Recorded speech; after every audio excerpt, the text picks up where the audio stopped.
Don't embarrass me in front of my friends, Grandma. You're not sophisticated enough. I smiled through the pain, but what I discovered next made their jaws drop to the floor. I'm glad to have you here. Follow my story until the end and comment the city you're watching from so I can see how far my story has reached.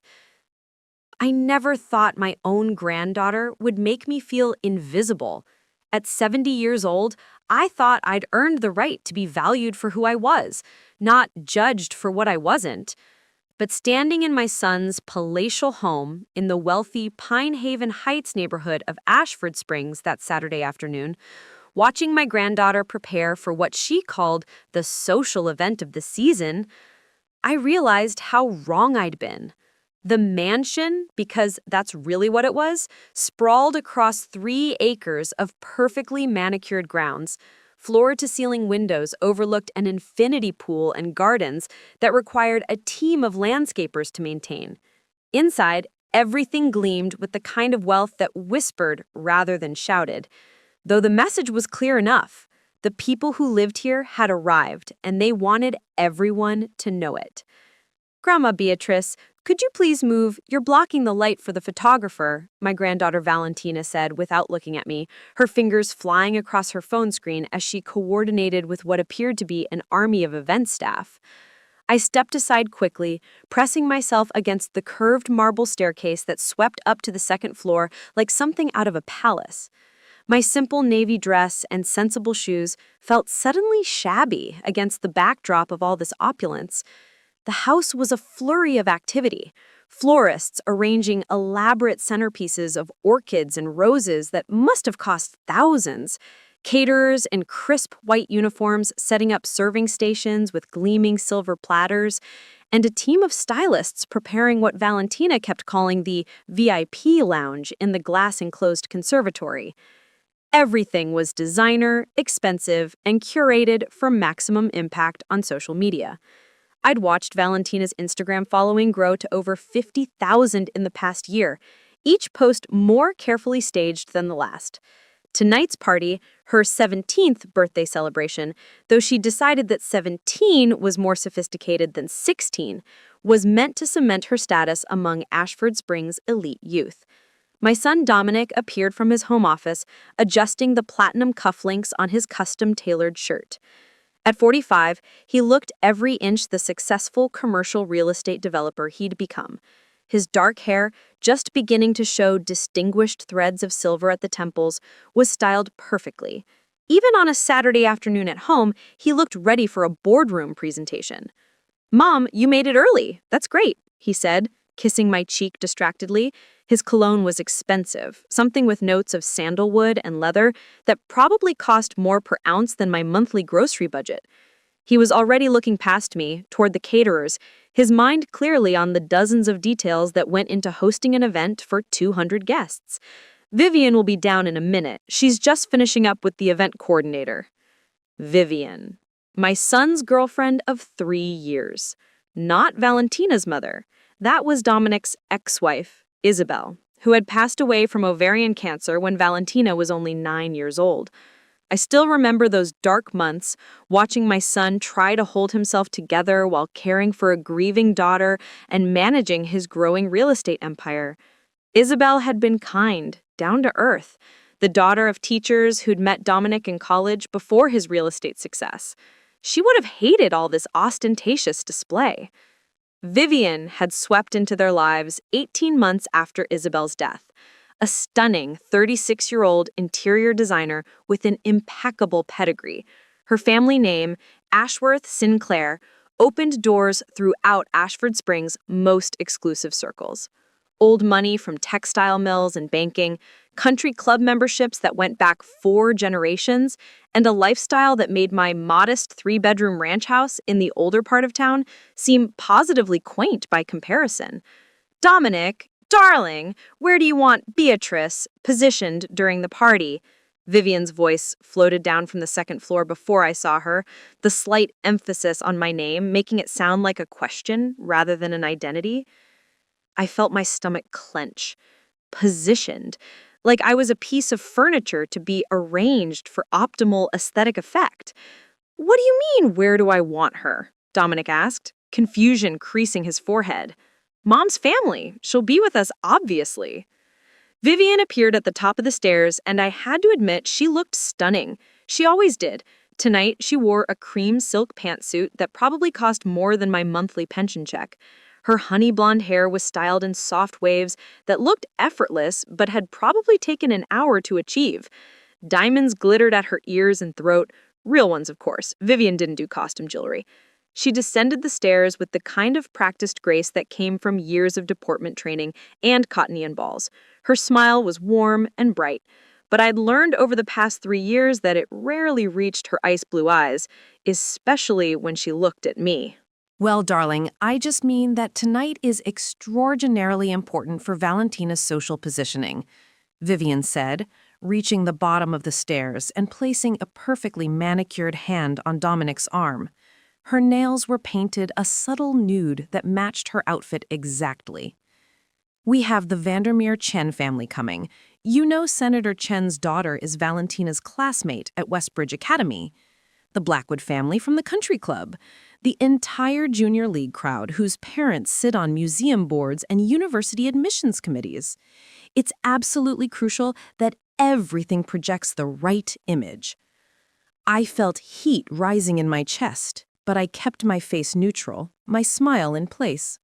After 42 years as a librarian, I'd learned how to maintain professional composure even when patrons were being difficult. I'll just blend in with the other guests, dear. You won't even know I'm there.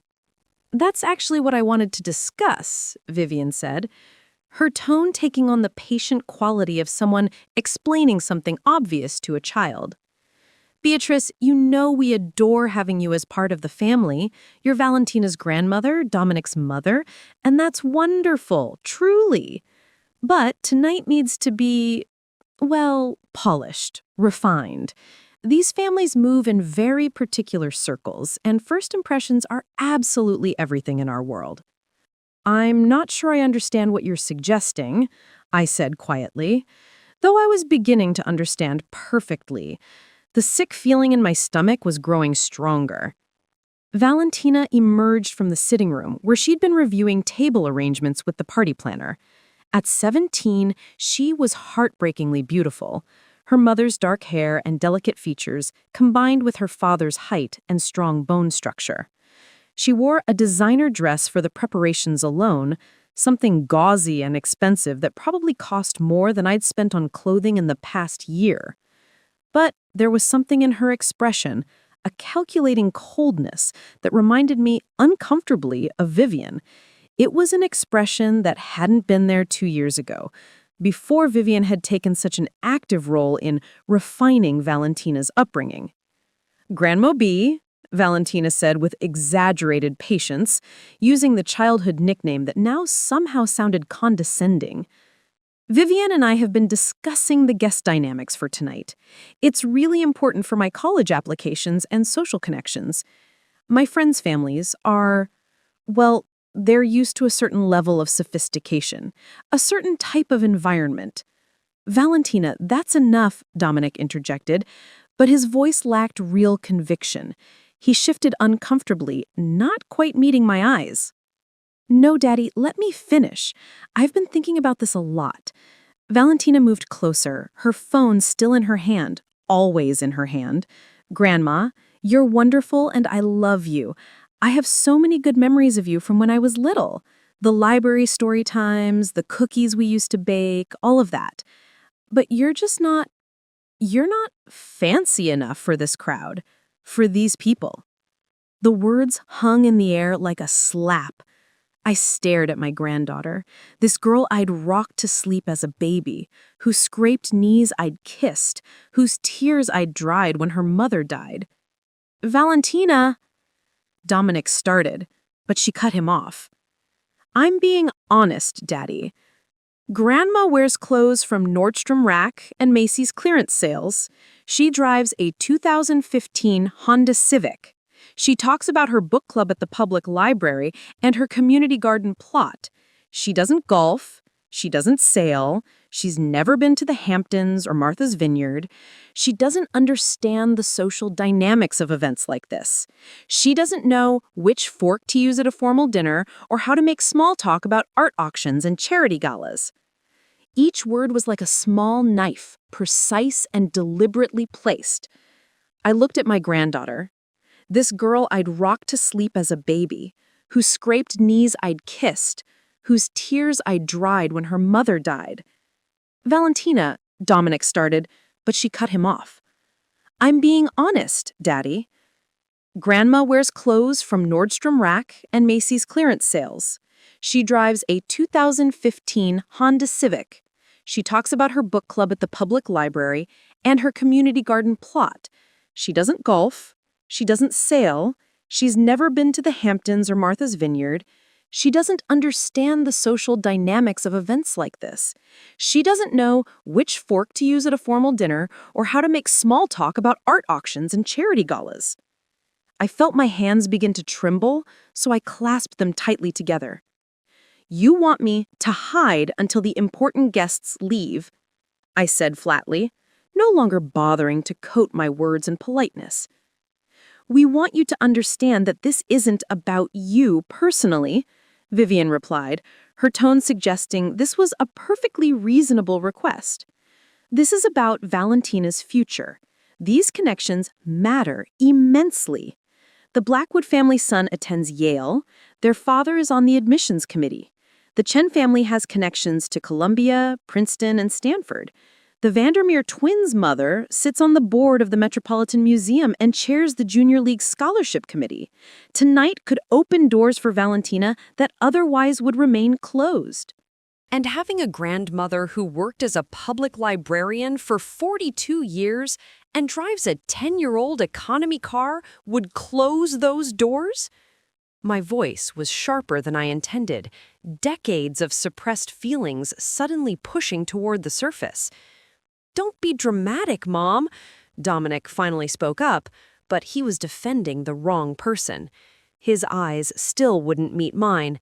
Vivian and Valentina just want everything to go smoothly tonight. Is it really such an enormous ask to arrive a little later? To let Valentina have her moment without complications? Complications. That's what I'd become to my own son. A complication to be managed. I looked at him, really looked at him, this man I'd raised alone after his father died of a sudden heart attack when Dominic was only 12. The boy I'd worked 2 jobs to support, taking evening shifts at a bookstore after my library day shifts so he could attend the better public school across town. The teenager I helped with college applications, scraping together every penny for application fees and campus visits. The young man I'd supported through business school, watching proudly as he built his real estate empire from nothing. The grieving widower I'd helped care for Valentina after Isabel's death, spending countless nights at their old, modest house, rocking a sobbing 9-year-old to sleep. When had I become someone he was ashamed of? Actually, Grandma, Valentina said, her fingers dancing across her phone screen, I made something that might help, since some of my friends might not know who you are, and it could be awkward if they ask. She walked over and handed me her phone, and I stared at the image on the screen. It was a name badge, professionally designed with elegant script and a small photo of me from last Christmas, but instead of just my name, it read, Beatrice Thornton Monroe, Valentina Blackwood Monroe's grandmother, retired public librarian, please ask me about my community garden. The humiliation was so profound I felt dizzy. They wanted me labeled, categorized, and branded with my working-class status like a warning sign so their wealthy friends would know to lower their expectations. I thought it would be helpful, Valentina said brightly, completely oblivious or perhaps deliberately blind to how insulting this was. That way people know exactly how to place you in the family context. And the garden thing is cute. It gives people something non-threatening to talk to you about. non-threatening, as if my very presence was some kind of social hazard that needed to be carefully managed and contained. "I see," I managed to say, my voice barely above a whisper. My throat felt tight, my eyes burning with tears I refused to let fall. "And what time did you say I should arrive for the casual portion of my granddaughter's birthday party?" "9:30 would be absolutely perfect," Vivian said with a smile that didn't waver. "The main reception and dinner end at 9, so you can slip in quietly for dessert and the final hour. Low-key, no pressure, no awkwardness. Everyone wins." Everyone wins, except the grandmother who was being told she wasn't good enough to attend her own birthday party during the important hours. I stood there in that palatial foyer with its crystal chandelier and its imported marble and its fresh flower arrangements that cost more than my monthly mortgage payment. I stood there, surrounded by expensive furniture and original artwork and the trappings of a lifestyle I'd never been part of, feeling smaller and more insignificant than I ever had in my entire life. But I nodded because what else could I do? This was my son's house, my granddaughter's party. I had no power here, no voice that mattered. 9:30, I repeated quietly. "I'll be here." "Perfect!" Vivian clapped her hands together, as if we'd all just agreed on something delightful. "And Beatrice, maybe wear something a little more festive. The dress you have on is fine for daytime, but something with a bit more sparkle would photograph better. Nothing too flashy, of course, just a step up from what you're wearing now." Even my clothing was not good enough. Even my simple navy dress, one of my nicest, purchased for my book club's annual dinner, was deemed insufficient. "I'll see what I can find," I said, my voice hollow. As I walked toward the front door, my sensible low-heeled shoes clicking against the marble floor, I heard Vivian's voice drifting after me. She wasn't even bothering to lower her tone. "See, Dominic, I knew she'd be reasonable about it. Some people just need gentle guidance to understand their place in these situations. Your mother is sweet, truly, but she's simply not equipped for this level of society. Better to be honest about it than to set her up for embarrassment." I paused with my hand on the ornate door handle, waiting for my son to defend me, waiting for him to tell Vivian that she was being cruel and elitist, waiting for him to remember that his mother had sacrificed everything to give him the opportunities that had led to this wealth. But he said nothing, just a soft murmur I couldn't quite make out, followed by Vivian's tinkling laugh. I stepped outside into the September sunshine, closing the heavy door behind me. The circular driveway was already being prepared for the evening's valet service, with young men in matching uniforms practicing their choreographed greeting routine. They barely glanced at me as I walked to my car, parked at the far end near the service entrance. Even the parking arrangements had been designed to keep me separate. I sat in my Honda Civic, paid off 5 years ago, reliable, if not impressive, and stared at the mansion through my windshield. My hands gripped the steering wheel so tightly that my knuckles went white. Tears finally began to stream down my face, hot and bitter.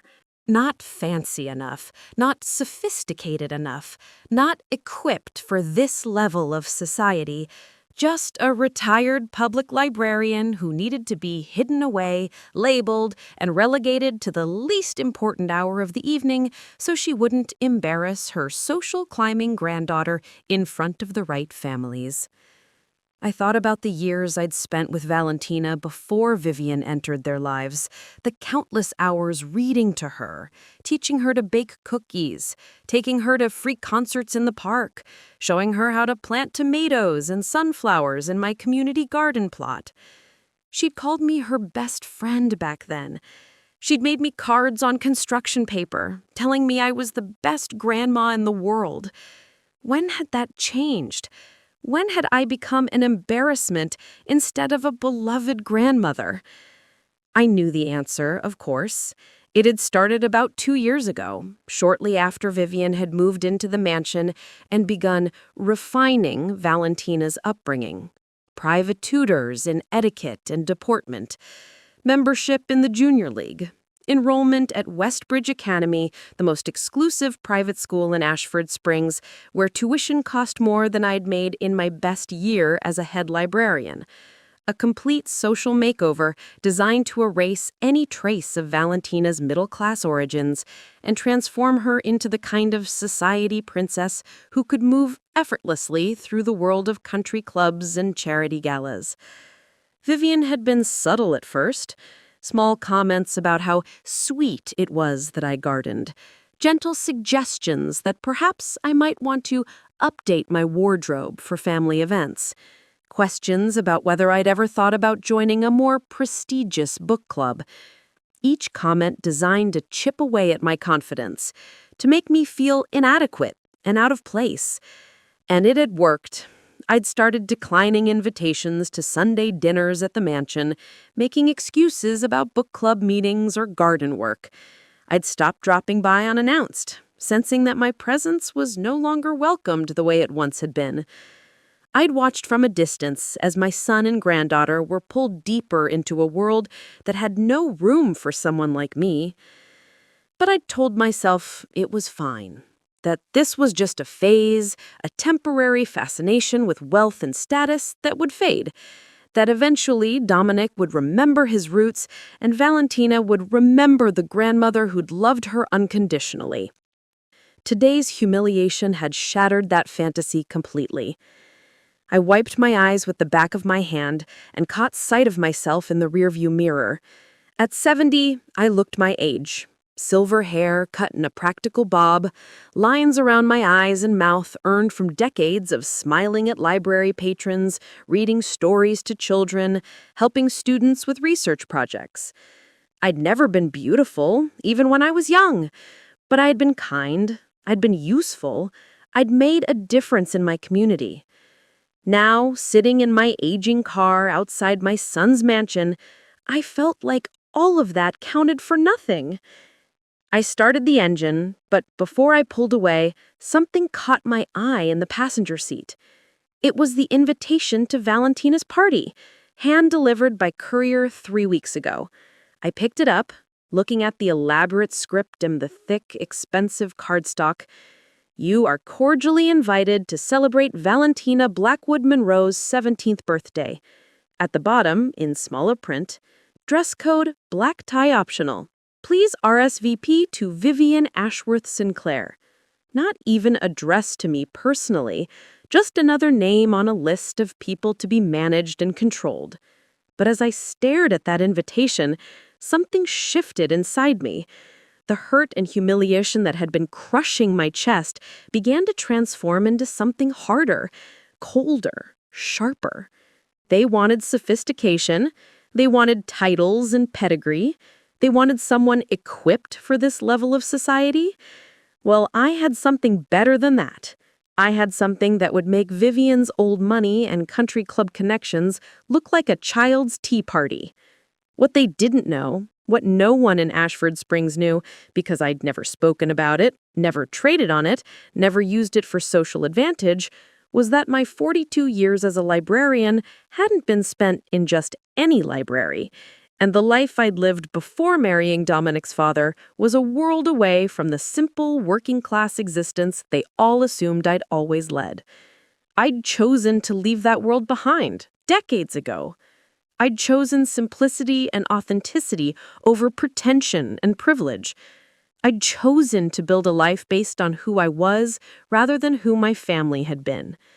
But if Vivian and Valentina wanted to play games about social standing and sophisticated connections, I could remind them that old money came in many forms, and some families' roots went much deeper than textile mills and banking fortunes. I pulled out my phone with trembling fingers and scrolled through my contacts until I found a number I hadn't called in almost 5 years. My finger hovered over it for just a moment before I pressed dial. The phone rang 3 times before a crisp British accent answered. Thornton Monroe residence, Hastings speaking. Hastings, I said, my voice steadier than I expected. It's Beatrice.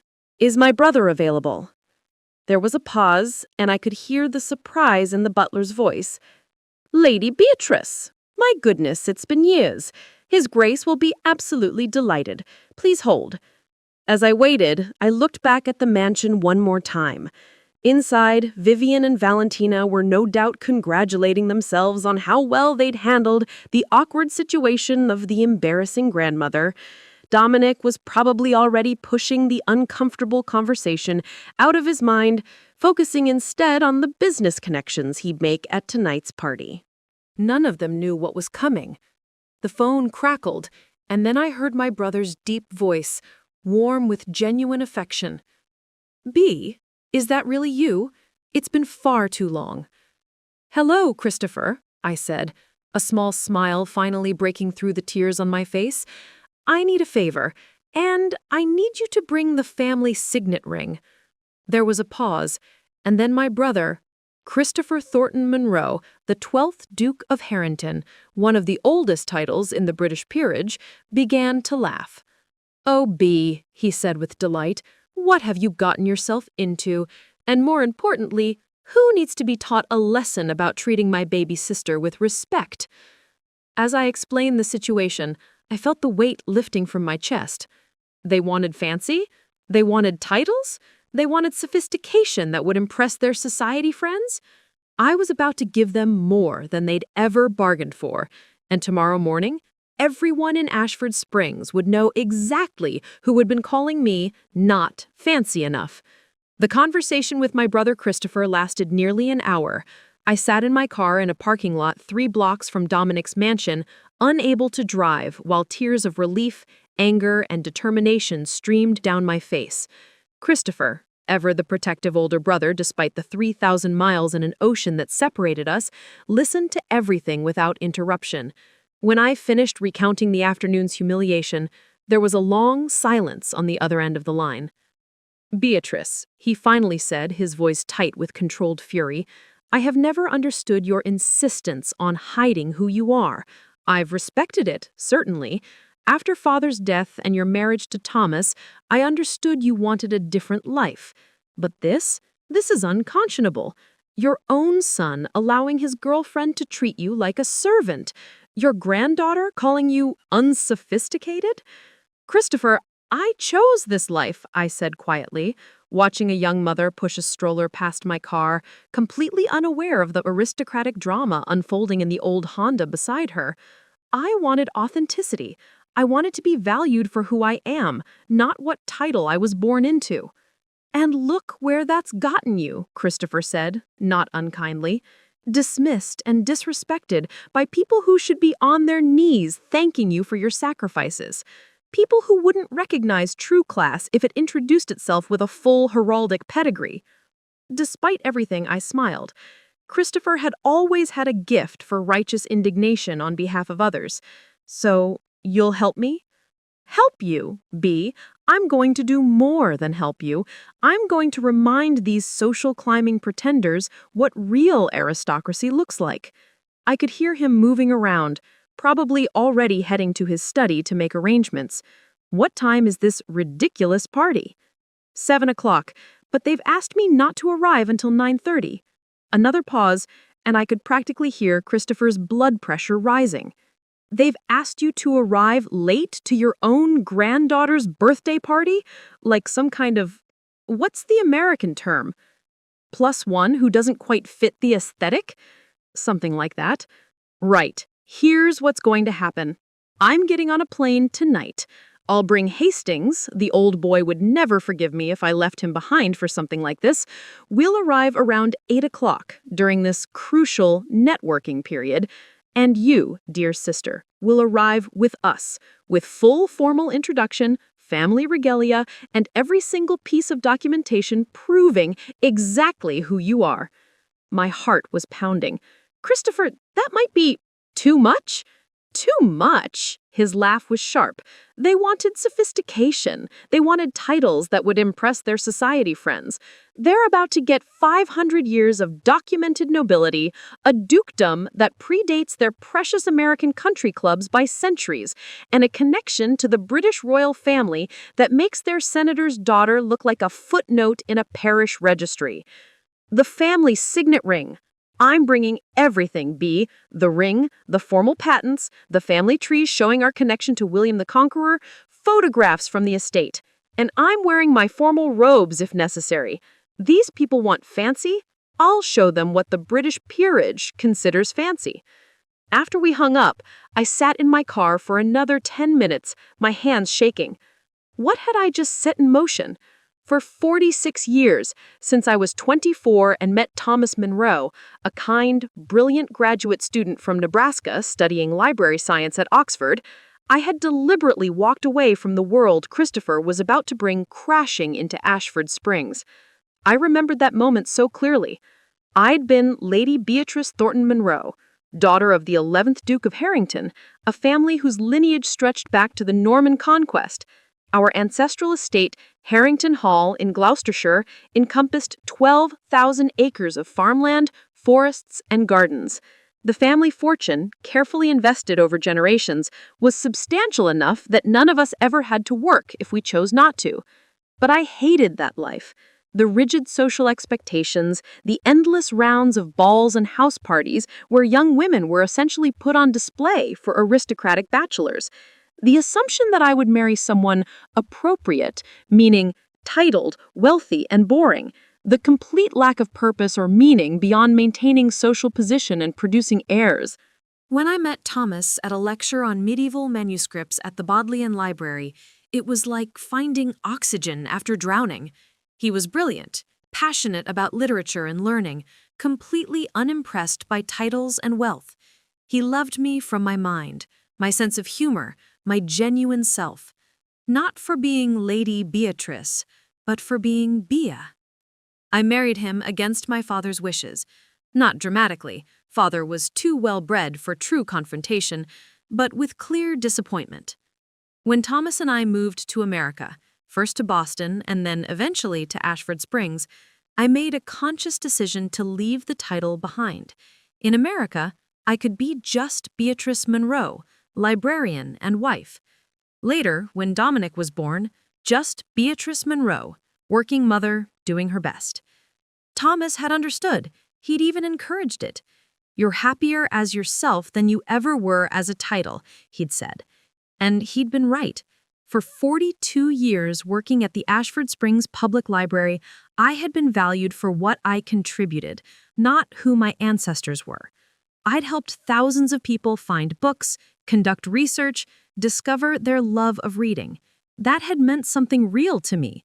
But now, sitting in my car with my brother's words echoing in my ears, I realized that hiding who I was had allowed people like Vivienne and, heartbreakingly, my own granddaughter to devalue and dismiss me.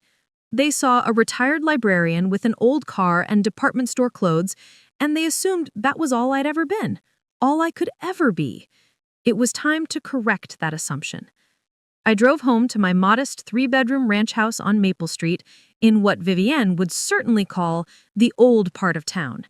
The neighborhood was well-maintained but decidedly middle class, small yards with vegetable gardens, cars from the previous decade, houses built in the 1970s that had been updated but would never be featured in Architectural Digest. My house was exactly like its neighbors. Thomas and I had bought it 35 years ago when Dominic was 10.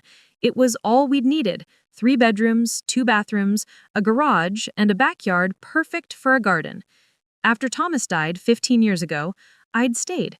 The house was paid off, the neighbors were friendly, and I'd built a life here in my community. But as I unlocked the front door and stepped inside, I saw it suddenly through Vivienne's eyes. The furniture was comfortable but dated.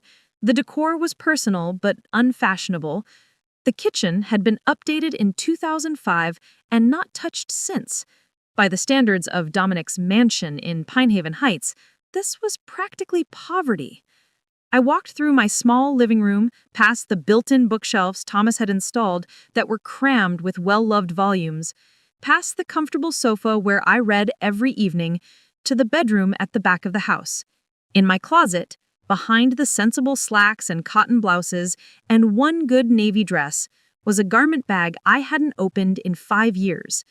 Inside was the dress I'd worn to Christopher's formal investiture ceremony when he'd inherited the dukedom after our father's death. I pulled it out carefully. The gown was a deep sapphire blue, custom-made by a London designer whose name Vivienne would instantly recognize. It was elegant without being ostentatious, sophisticated in a way that whispered rather than shouted wealth. The fabric alone cost thousands of pounds. I hadn't worn it because there had never been an occasion in Ashford Springs that seemed to warrant it. What would I do? Wear a couture gown to the library's annual fundraiser, to my book club meeting at the community center? But tonight was different.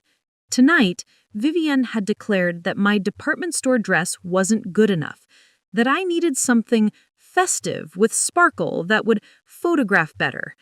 I smiled grimly. This dress would photograph beautifully.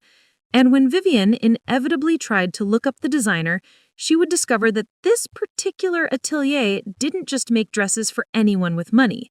They made them for royalty, for the aristocracy, for people whose names appeared in Debrets' peerage. I laid the dress carefully on my bed and went to my jewelry box. Another relic from my former life sat at the very bottom, wrapped in velvet. A sapphire and diamond necklace that had been my mother's, passed down through the Thornton Monroe family for 6 generations. It was worth more than Dominic's BMW. I'd kept it hidden, worn it never, but I'd been unable to part with it. It was one of the few connections I'd maintained to my mother, who had died when I was 21. The matching earrings sparkled in the afternoon light streaming through my bedroom window. They would certainly provide the sparkle Vivienne had requested. I spent the next hour preparing. I washed and styled my silver hair, pulling it into an elegant chignon that I'd learned from my mother's lady's maid decades ago. I applied makeup more carefully than I had in years, subtle but polished. I slipped into the gown, which still fit perfectly, and fastened my mother's jewelry. When I looked in the mirror, I barely recognized myself. The woman staring back at me wasn't the retired librarian in sensible shoes. She was Lady Beatrice Thornton Monroe, daughter of a duke, sister to a duke, educated at Oxford, connected to 5 centuries of British aristocracy. "Hello, old friend," I said softly to my reflection. "It's been a while." My phone buzzed with a text from Christopher. "Landed at Ashford Regional Airport. Hastings insists on wearing his formal livery." I tried to talk him out of it. I failed. "This is going to be magnificent. Where should we meet you?" I smiled and typed back, "My house, 847 Maple Street. We'll arrive together." Christopher's response was immediate. "Perfect. Give me the address of the party venue. Hastings wants to call ahead and announce our arrival properly." I hesitated for just a moment, then sent him Dominic's address in Pinehaven Heights. There was no turning back now. Christopher and Hastings arrived at my house at 7:15 in a hired town car that looked absurdly elegant on my modest street. I watched from the window as my neighbors, taking evening walks or working in their yards, stopped to stare at the sleek black vehicle with its uniformed driver. When Christopher stepped out, I had to suppress a laugh. He'd gone full formal. Not quite the ceremonial robes he'd threatened, but close. He wore a bespoke dinner jacket with the family crest embroidered subtly on the pocket, formal trousers with the perfect break, and shoes that gleamed like mirrors. On his left hand, the Harrington family signet ring caught the evening light, the crest carved into gold that had been worn by 12 generations of dukes. Hastings emerged from the other side of the car, and I nearly gasped. The elderly butler had indeed worn his formal livery, the full regalia he wore only for state dinners and royal events at Harrington Hall. He looked like he'd stepped out of a BBC period drama, which I supposed was appropriate since he essentially had. "Beatrice!" Christopher crossed my small lawn in 3 long strides and pulled me into a tight embrace. At 73, he was still vigorous and imposing, with silver hair and the bearing of a man accustomed to authority. "You look magnificent, absolutely magnificent. That dress is perfect." "Your Grace, Lady Beatrice." Hastings bowed formally, his lined face breaking into a warm smile. "May I say how delightful it is to see you again, my lady, and how much I have looked forward to this particular evening?" I hugged the old butler, formality be damned. Hastings had been with our family since before I was born. He taught me chess, dried my tears over a broken heart at 17, and had been the only person besides Thomas to support my marriage to an untitled academic without reservation. "Hastings, you're going to give someone a heart attack in that livery," I said, laughing. "That is rather the point, my lady," he replied with a twinkle in his eye. Christopher held out a small velvet box. "I brought what you asked for, and a few other things I thought might be useful." Inside was my mother's ring, the smaller, more delicate version of the family signet, designed for the daughters of the dukedom. I hadn't seen it in decades. Beneath it were several folded documents. "What are these?" I asked.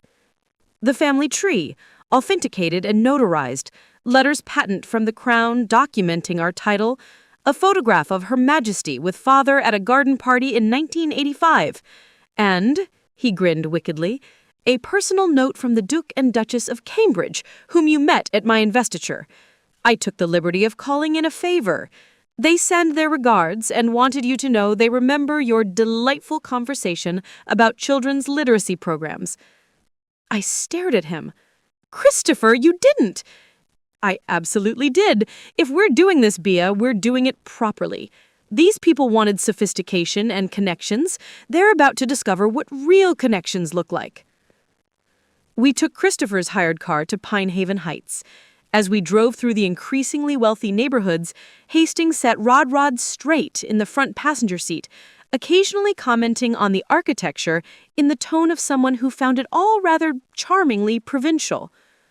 Impressive by American standards, I suppose, though one does wonder about the structural necessity of all that marble, he murmured as we passed a particularly ostentatious mansion with more columns than the Parthenon. Christopher squeezed my hand. "Are you ready for this?" I took a deep breath. "I think so. I never wanted to be that person, Christopher. The person who trades on her title and family name. I left that world because I wanted to matter for who I was, not who my ancestors were." "I know," he said gently, "but you did matter, Bea. You mattered enormously. You helped shape thousands of lives through your work. You raised a son essentially alone. You built a genuine, meaningful life. The problem isn't that you left the title behind. The problem is that these people assumed that because you chose a simpler life, you must be simple. That because you chose to work and live modestly, you must not have had any other options."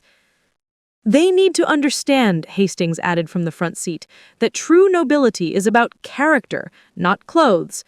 But sometimes, my lady, one must speak in a language that certain people understand, and if that language is titles and pedigrees and connections to royalty, then so be it." We turned onto Dominic Street, and I felt my pulse quicken. The mansion was already ablaze with lights. Luxury cars lined the circular driveway, Mercedes, BMW, Tesla, even a Bentley. Young men in valet uniforms moved efficiently, parking cars and helping guests in evening wear make their way to the entrance.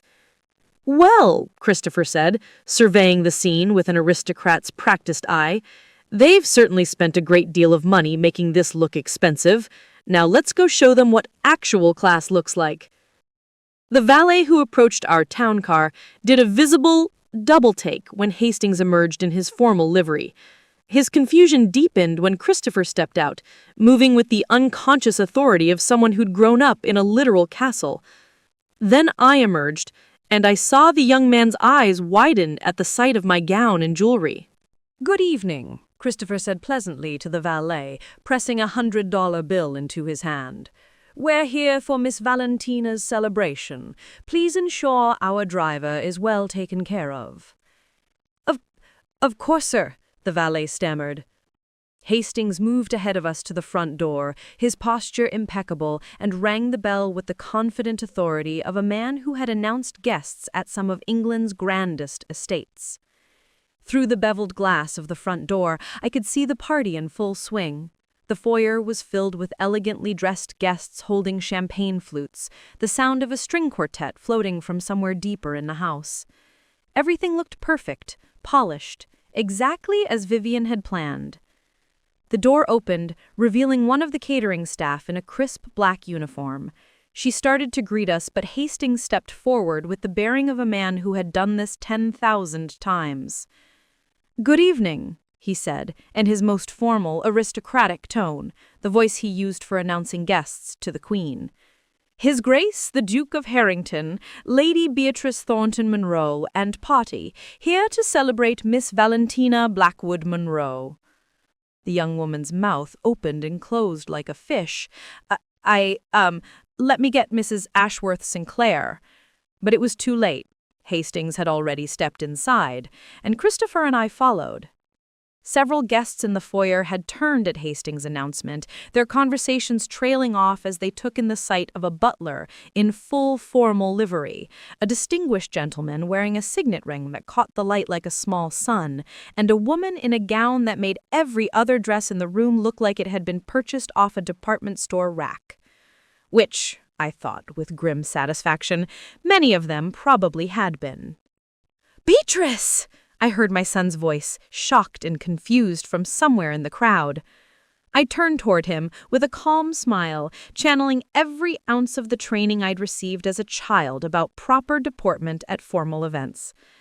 "Good evening, Dominic. I hope we're not too early."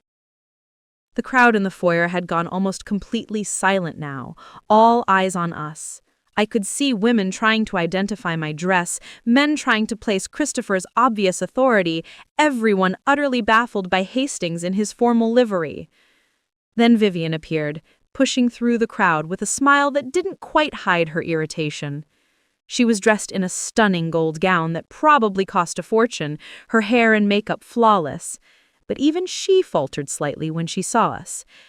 "Beatrice," she said, her voice carrying just an edge of displeasure wrapped in false warmth, "we weren't expecting you until later, and you've brought guests?"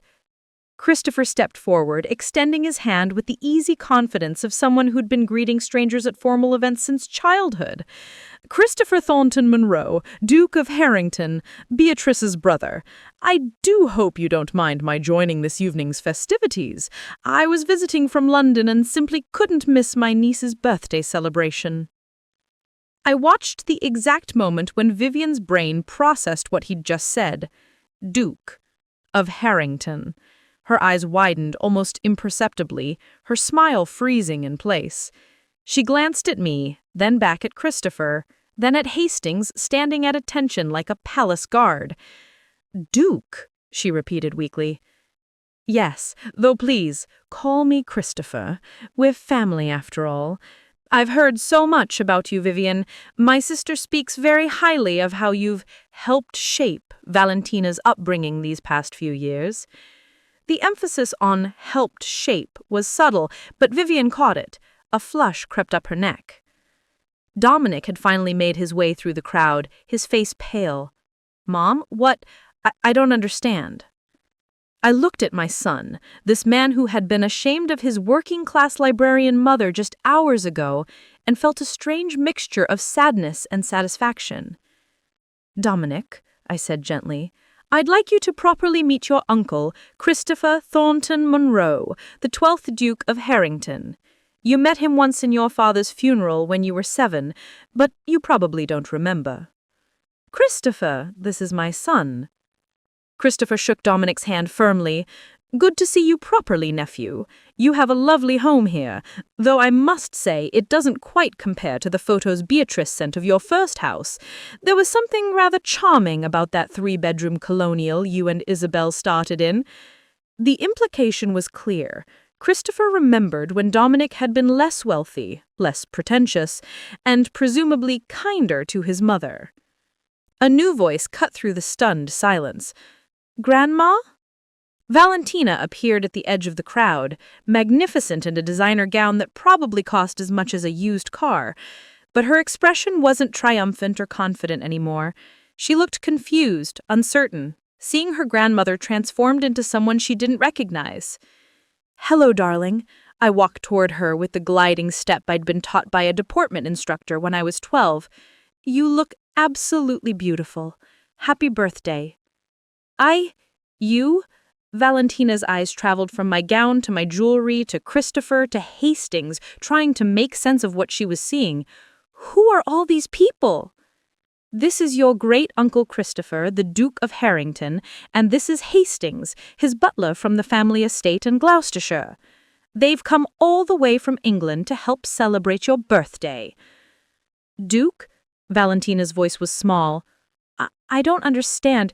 Grandma, you're a librarian. You always said you—" "I said I worked as a librarian for 42 years, I corrected gently. "That's absolutely true.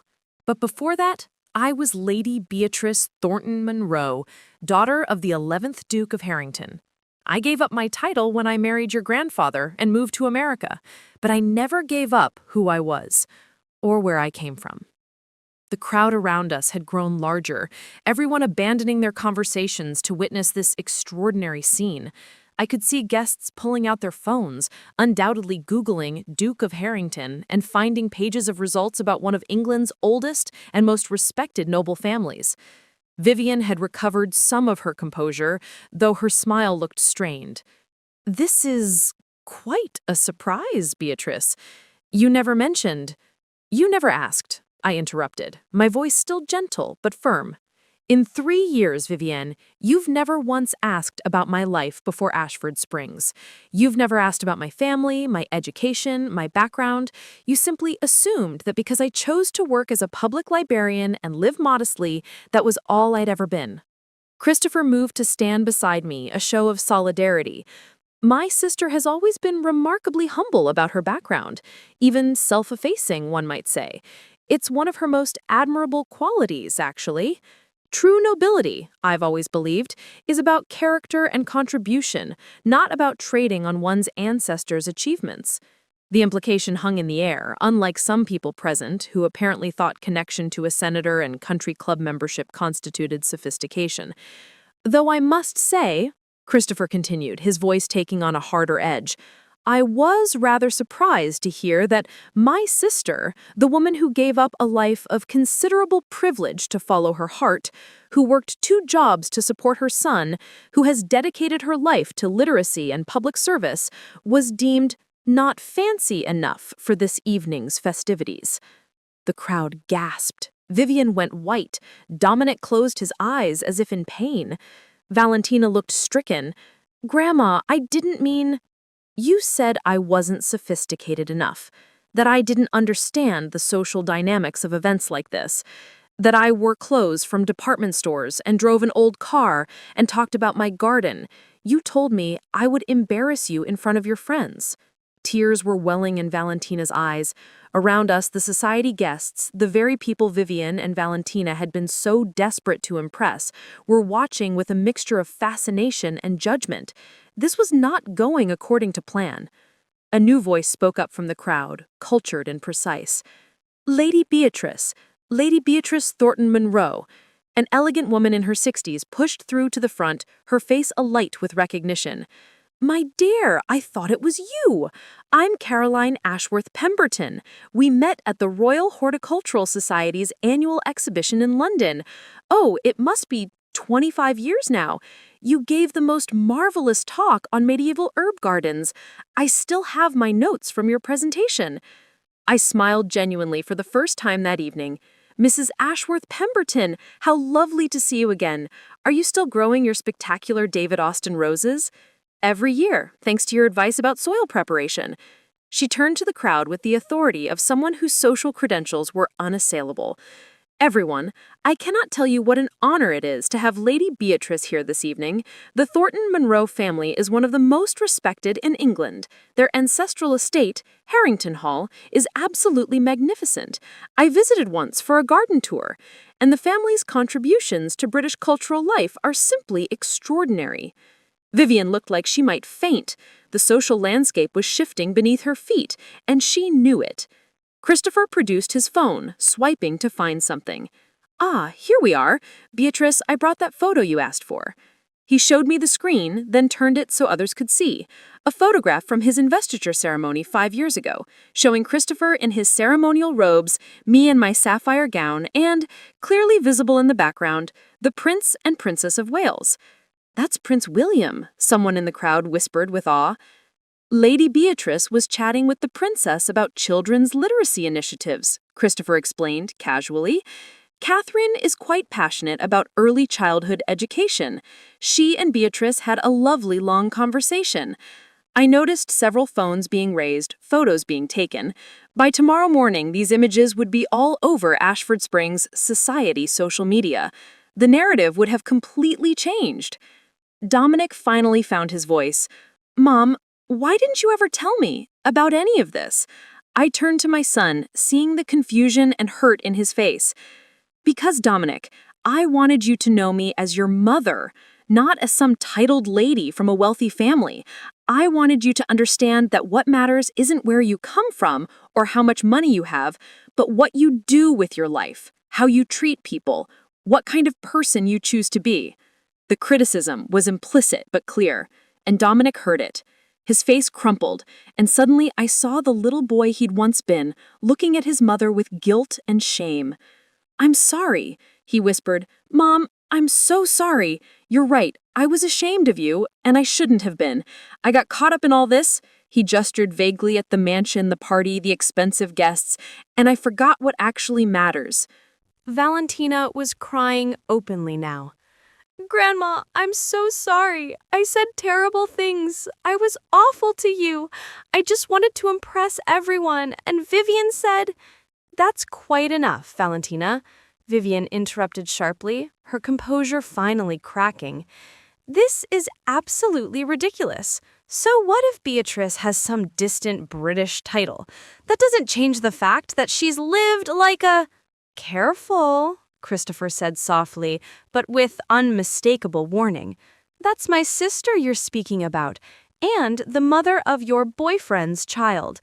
I'd suggest you think very carefully about your next words. Vivian's mouth snapped shut, but her eyes blazed with fury. The evening she'd so carefully orchestrated was unraveling, and everyone present could see it. Mrs. Ashworth Pemberton spoke up again. Vivian, dear, I think perhaps we should discuss your membership application to the Horticultural Society Board. Given this evening's revelations, I have some concerns about your judgment regarding what constitutes appropriate social behavior. The threat was clear. In trying to exclude and humiliate someone for not being sophisticated enough, Vivian had revealed herself as the true social climber, someone so insecure about her own status that she needed to put others down. And she'd done it in front of witnesses who now knew that the woman she'd dismissed was far more distinguished than Vivian could ever hope to be. The party continued around us, but the energy had completely changed. Guests who had been ignoring me now approached with warm smiles and genuine interest. People wanted to hear about Harrington Hall, about my work at Oxford, about my connections to the British aristocracy. Vivian stood at the edge of the crowd, her gold gown suddenly looking garish rather than elegant, her carefully constructed social standing crumbling around her. Valentina stayed close to me, tears still streaming down her face, holding my hand like she had when she was little. And Dominic watched it all with the expression of a man who had just realized he'd been on the verge of losing something infinitely more valuable than any business connection or social position could ever provide. But this was only the beginning. As the evening wore on, I realized that revealing my background had solved one problem, while creating another, more complicated situation. Because now I had to decide, who was I really? Lady Beatrice from Harrington Hall or Bea Monroe from Maple Street? And more importantly, could I be both? The party continued for another 2 hours, but the atmosphere had fundamentally changed. What Vivian had intended as a carefully choreographed display of social dominance had transformed into something else entirely.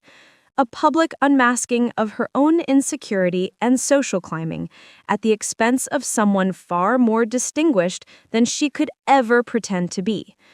Christopher held court in the conservatory, charming guests with stories about Harrington Hall and British aristocratic life. He had a gift for making centuries-old traditions sound both impressive and accessible. And I watched as the very people Vivian had been so desperate to impress gravitated toward him like moths to a frame. Hastings, in his formal livery, had become something of a celebrity among the guests. Several people asked to take photographs with him, which he allowed with dignified amusement. At one point, I overheard him explaining to a fascinated group about the proper way to serve a 7-course formal dinner, complete with protocol for addressing members of the royal family. Valentina stayed close to me throughout the evening, her earlier confidence completely shattered. She'd stopped crying, but her eyes were red-rimmed, her makeup ruined. Every few minutes she would whisper another apology, and each one broke my heart a little more. "I'm so sorry, Grandma. I said such horrible things to you, about you.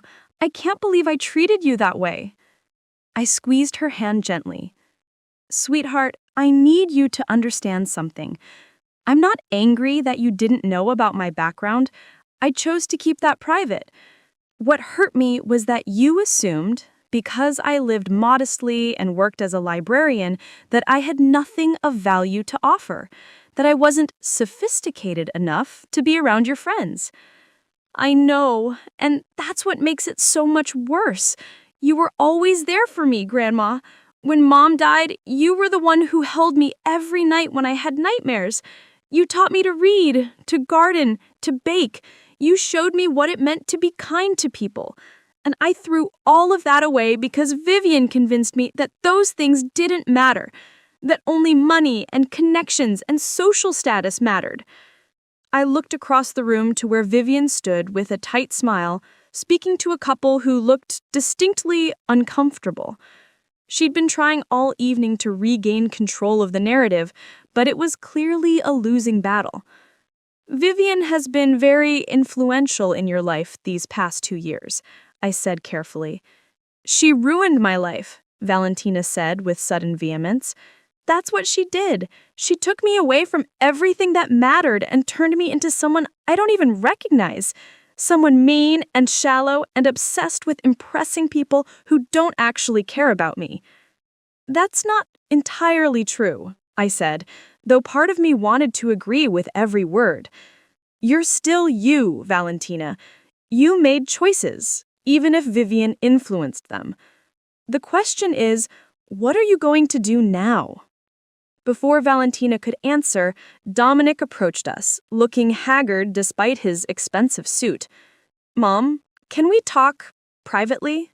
I nodded, and the three of us made our way to Dominic's home office, away from the party noise. The room was all dark wood and leather, designed to project success and authority. Framed photographs lined one wall, Dominic receiving various business awards, Dominic with Vivian at charity galas, Dominic and Valentina at expensive restaurants and vacation destinations. There were no photographs of me. I realized with a pang that I'd been systematically edited out of the visual representation of their lives. Dominic closed the door and leaned against his desk, running his hands through his hair. "I don't even know where to begin," he said. "Mom, I'm so ashamed. So deeply ashamed of how I've treated you." "Daddy was just as bad as me," Valentina said quickly, as if sharing the blame might lessen it. "Worse, even, because he's your son. He should have defended you." "I should have," Dominic agreed, his voice thick with emotion. When Vivian suggested you arrive late, I should have shut that down immediately. When Valentina made that name tag, I should have told her how inappropriate and hurtful it was. Instead, I just went along with it. Because it was easier, because I didn't want conflict. Because you were embarrassed by me, I said quietly. Dominic flinched as if I'd slapped him. Yes, he admitted. God help me, yes, I was embarrassed. Vivian kept making these little comments about how different you were from her family, from the people in our new social circle. And instead of defending you, instead of remembering everything you sacrificed for me, I started seeing you through her eyes, as someone who didn't quite fit, someone who might hold us back. He looked up at me, tears streaming down his face.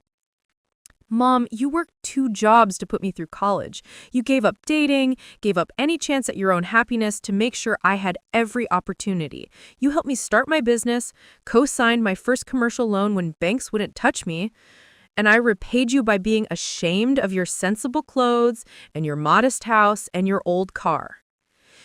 You repaid me by becoming successful, I said, though my voice wavered, by building a good life for yourself and your daughter. No, Dominic said fiercely. I repaid you by becoming exactly the kind of person you raised me not to be. Someone who values wealth over character, someone who judges people by their possessions instead of their actions, someone who would humiliate his own mother to impress people who don't matter. Valentina was crying again. We're horrible people, Grandma. That's what we are. Horrible, shallow, ungrateful people. I walked over to where they stood and pulled them both into an embrace. You're not horrible people. You're people who made mistakes, who got caught up in something that looked appealing from the outside, but was empty on the inside. The question is, what are you going to do about it now?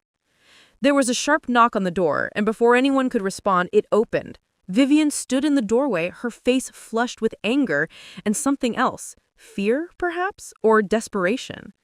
We need to talk, she said, her eyes fixed on Dominic.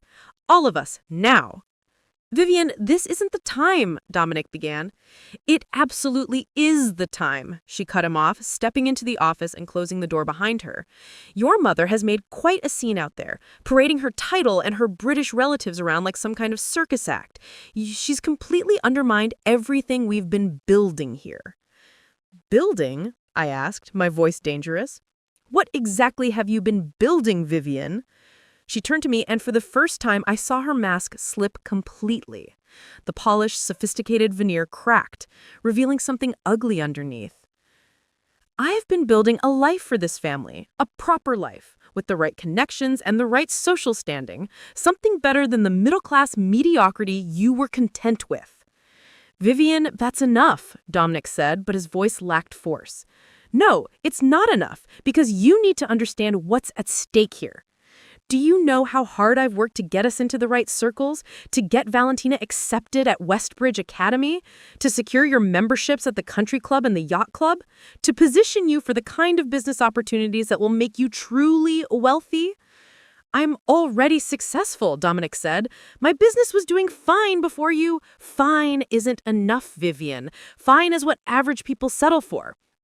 I come from a family that has never settled for fine. We demand excellence. We demand the best. And that means cultivating the right relationships, projecting the right image. And yes, sometimes that means making difficult decisions about who fits into that image and who doesn't. And my mother didn't fit, Dominic said flatly. Your mother chose to live like a... She stopped herself, glancing at me. She chose a modest lifestyle. That's fine for her. But it's not fine for us. Not when we're trying to operate at a completely different level. I felt something cold settle in my chest. There was something more here, something beneath Vivian's defense of her actions. In my years as a librarian, I'd developed an instinct for when people were hiding something, when there was more to the story than what they were telling. Vivian, I said slowly. Why does it matter so much? Why are you so desperate to climb socially? Your family already has money and connections. What are you actually trying to achieve? She froze for just a fraction of a second, and I knew I'd hit something. I don't know what you're implying, she said, but her voice had lost its confidence. I'm implying that there's more going on here than simple social ambition. I moved closer to her, studying her face. You've been unusually invested in Dominic's success, in positioning Valentina, in making sure everything looks perfect from the outside. Why? Because that's what people like us do, Vivian said, but she'd taken a step backward. Because appearances matter in our world. People like us, I repeated. But Vivian, I've known actual nobility my entire life. I grew up in it. And there's something different about you. You're not operating from a place of confidence. You're operating from a place of fear.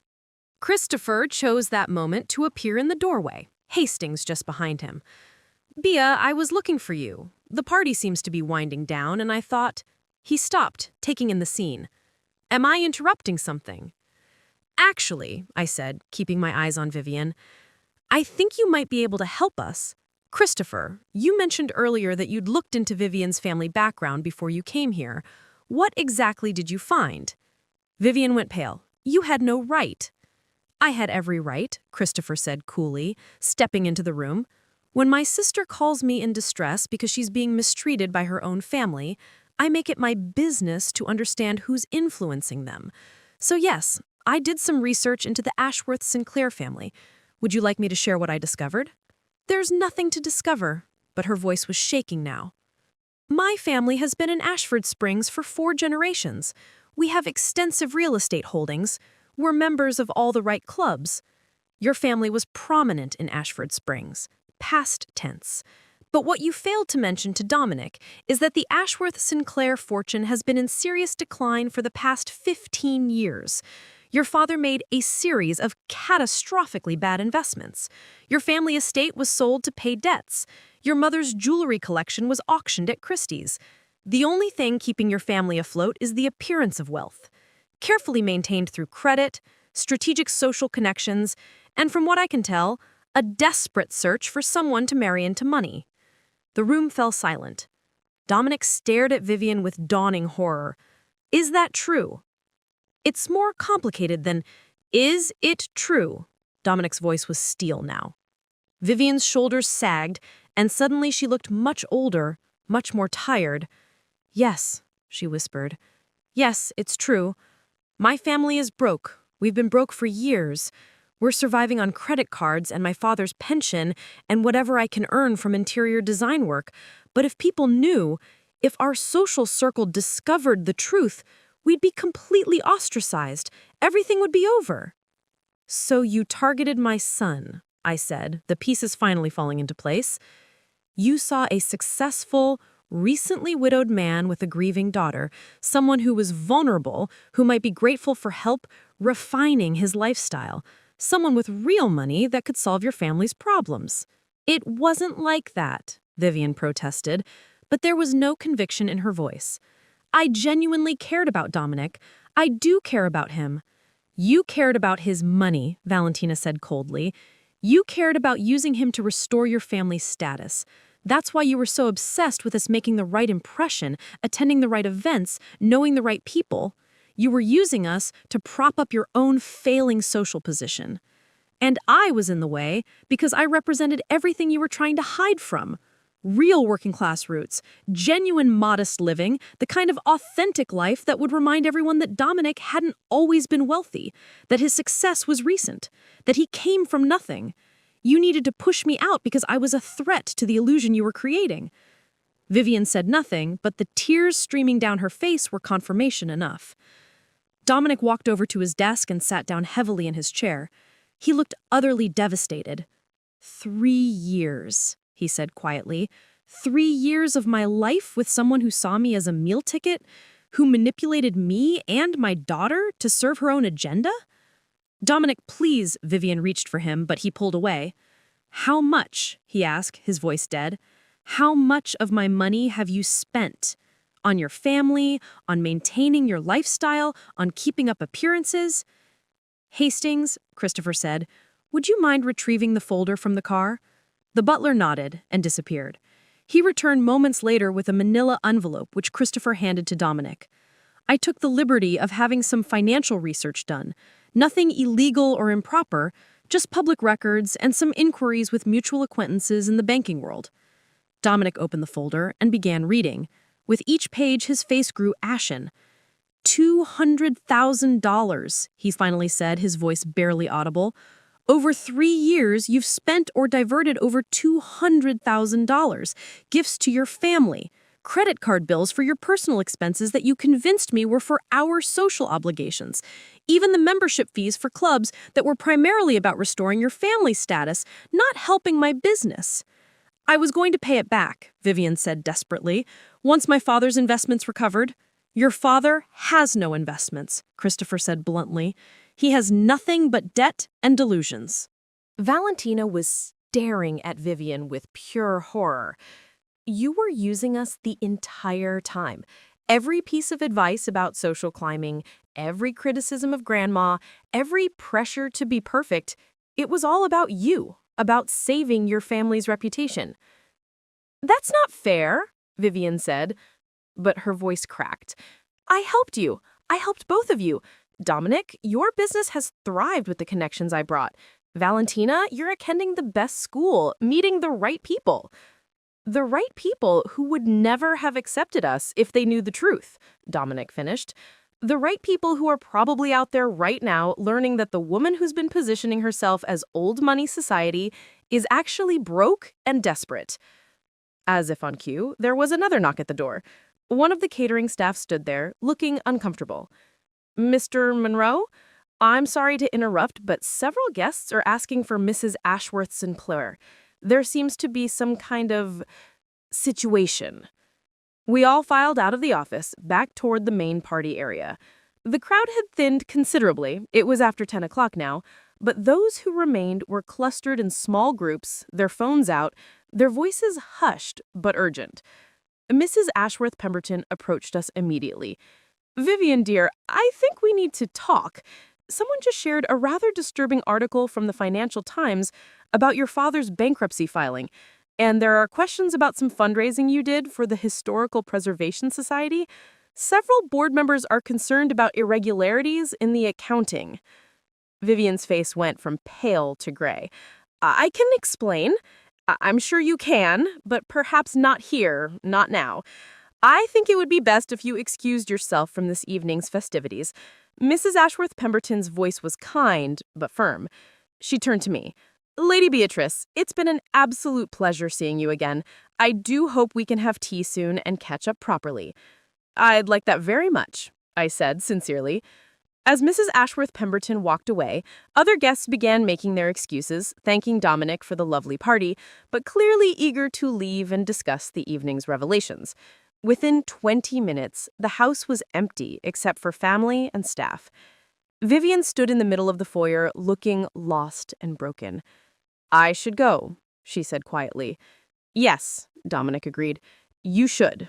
I'll have someone pack your things and send them to you. Dominic, please. Can't we talk about this? I made mistakes, but we can work through this. You used me, Dominic said, his voice hard.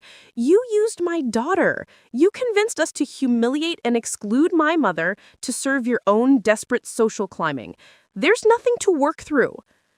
Vivian looked at each of us in turn. Dominic, Valentina, me, Christopher, even Hastings, searching for any sign of sympathy or reprieve. She found none.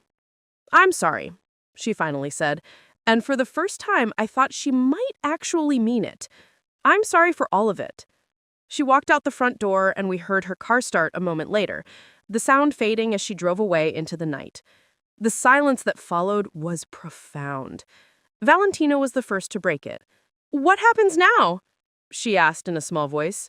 Now, I said, we figure out how to be a family again. A real family, not one based on appearances or social status or anything other than love and respect. Dominic walked over to me and pulled me into a fierce embrace. I'm so sorry, Mom, for everything, for being weak, for valuing the wrong things, for forgetting who I was and where I came from. I know, I said, hugging him back, and we'll work through it. It won't be easy and it won't happen overnight, but we'll find our way back to each other. Valentina joined the embrace, and the three of us stood there in that ridiculous mansion, surrounded by the debris of a party that had gone spectacularly wrong, and yet somehow I felt more hopeful than I had in years. Christopher cleared his throat diplomatically. Well, this has been quite an evening. Hastings and I should probably head back to the hotel. Stay, Dominic said suddenly. Please, both of you. I have plenty of room, and I think I'd like to get to know my uncle properly, to hear stories about Mom's life before I was born, about the family I never really knew. Christopher smiled. We'd be honored. Over the next few hours, as the catering staff cleaned up and the house grew quiet, we sat in Dominic's living room, all of us, in our formal clothes, exhausted, but oddly exhilarated, and talked. Really talked, perhaps for the first time in years. Christopher told stories about our childhood at Harrington Hall, about our parents and the slightly ridiculous but ultimately loving environment we'd grown up in. He talked about the estate's long history, about the responsibilities that came with the title, and why I'd chosen to leave it all behind. Your mother, he said to Dominic, was always the bravest of us. I inherited the dukedom because that's how primogeniture works, but Beatrice inherited all the actual courage. She saw a life she didn't want, a life of obligation and expectation and performance, and she walked away from it to build something authentic. I married for love, I added, looking at the portrait of Thomas that Dominic kept on the mantel, almost hidden behind more recent photographs. Your father was brilliant and kind, and completely unimpressed by titles. He saw me as Bea, not as Lady Beatrice, and that was worth more than all the estates and connections in the world. But you kept the name, Valentina observed. Thornton Monroe, that's both families. I did, I acknowledged, because while I didn't want the title, I was still proud of where I came from, proud of my family's history of service and stewardship. The Thornton Monroes have always believed that privilege comes with responsibility, to the land, to the people, to making the world better than we found it. That's why I became a librarian. It was my way of serving, of contributing, of using whatever advantages I had to help others. Dominic was quiet for a long moment. I lost sight of that, he said finally. I got so caught up in making money and impressing people that I forgot why I went into real estate in the first place. I wanted to build communities, to create affordable housing, to make a positive impact. Instead, I've spent the past 3 years chasing luxury developments and country club connections. Then change, Christopher said simply. You're not locked into anything. You have resources, skills, and now, thanks to this evening's dramatics, a rather interesting story about genuine versus fake sophistication. Use it. How? Dominic asked. That's for you to figure out, I said gently. But maybe start by asking yourself what kind of man you want to be, what kind of father you want to be, what kind of life you want Valentina to see as worth emulating. Valentina, who had been quietly listening, spoke up. I want to transfer schools, she said suddenly. I don't want to go back to Westbridge Academy. Everyone there is just like Vivian, so focused on status and appearances that they've forgotten how to be actual human beings. I want to go to public school, the one Mom went to before she got sick. Dominic was surprised. Are you sure? Westbridge has better college placement, more resources. And no soul, Valentina finished. Grandma went to public school, right? And she got into Oxford. I think I can manage to get into a good college without paying $40,000 a year for the privilege of being miserable. I smiled at my granddaughter, seeing glimpses of the kind, thoughtful girl she'd been before Vivian's influence. I think that's a very mature decision, sweetheart. I want to start volunteering at the library, Valentina continued, gaining confidence. And maybe help with your community garden. I want to remember what it feels like to do things that matter, not just things that look good on Instagram. Christopher raised his glass. We'd moved on to brandy by this point. To doing things that matter, and to families that remember what's truly important. We all raised our glasses and drank. Around 2 a.m, as we were finally heading to bed, Dominic pulled me aside. Mom, I want you to move in here. Not as a guest, not temporarily. I want you to live here. We have plenty of space, and I've wasted 3 years keeping you at a distance. I don't want to waste any more time. I considered it carefully. Part of me wanted to say yes, to reclaim my place in my son's life, to be present for Valentina's remaining year at home before college. But another part of me, the part that had chosen independence and authenticity over comfort, hesitated. "Let me think about it," I said. "I love you, Dominic, and I'm so grateful that we're healing our relationship. But I also love my little house on Maple Street. I love my independence, my garden, my book club, my life. I don't want to give that up, even for you." He nodded slowly. "I understand. And honestly, that's probably the right answer. But promise me you'll come for dinner. Real dinners, not fancy social events. Sunday dinners with pot roast and conversation like we used to have before all this craziness." "That," I said, hugging him, "I can absolutely promise." 3 months later, I stood in the children's section of the Ashford Springs Public Library, reading Where the Wild Things Are to a group of 5-year-olds. Valentina sat nearby, helping the library's literacy coordinator organize books for the summer reading program. She'd been volunteering every Saturday since the party, and I'd watched her slowly transform back into the thoughtful, engaged young woman she was meant to be. She'd transferred to Ashford Springs High School, and despite Vivian's dire predictions, was thriving. Her teachers appreciated her intelligence and work ethic. Her classmates appreciated her genuine kindness. And she'd discovered a passion for environmental science that was leading her toward college programs focused on sustainable agriculture. Dominic had restructured his business to focus more on affordable housing development and community revitalization. He'd taken a financial hit. Several wealthy clients had left when he'd stopped pursuing luxury projects exclusively, but he seemed happier than I'd seen him in years. He'd also started volunteering with a nonprofit that helped low-income families purchase their first homes. As for Christopher, he'd returned to England but called every Sunday evening to chat. He'd also set up a scholarship fund in our parents' names to help American students of limited means study at British universities. "If my brilliant sister could cross the ocean for education and love," he said, "the least we can do is help others do the same." The story of Valentina's birthday party had spread through Ashford Springs like wildfire, but not in the way Vivian had feared. Instead of being scandalized by my hidden aristocratic background, people seemed charmed by the narrative of someone who'd given up a title for love and a meaningful career. I'd been invited to speak at several local organizations about my life experiences, and surprisingly, I'd found I enjoyed it. I'd also reconnected with several old friends from my Oxford days and my early years at Harrington Hall. It turned out that hiding your background didn't just protect you from prejudice, it also isolated you from people who might have genuinely valued you for who you were, title and all. As for Vivian, I'd heard through the inevitable small-town gossip network that she'd moved back to her family home in another state. There were rumors of financial fraud investigations related to the charity work she'd done, but I tried not to focus on that. She'd been desperate and afraid, and while that didn't excuse her behavior, I found I couldn't hate her. She'd been trapped in a prison of her own making, terrified of losing status she didn't actually have. After the storytime ended and the children had been collected by their parents, Valentina and I walked together through the park toward my house on Maple Street. It was a beautiful spring afternoon, and my garden was in full bloom.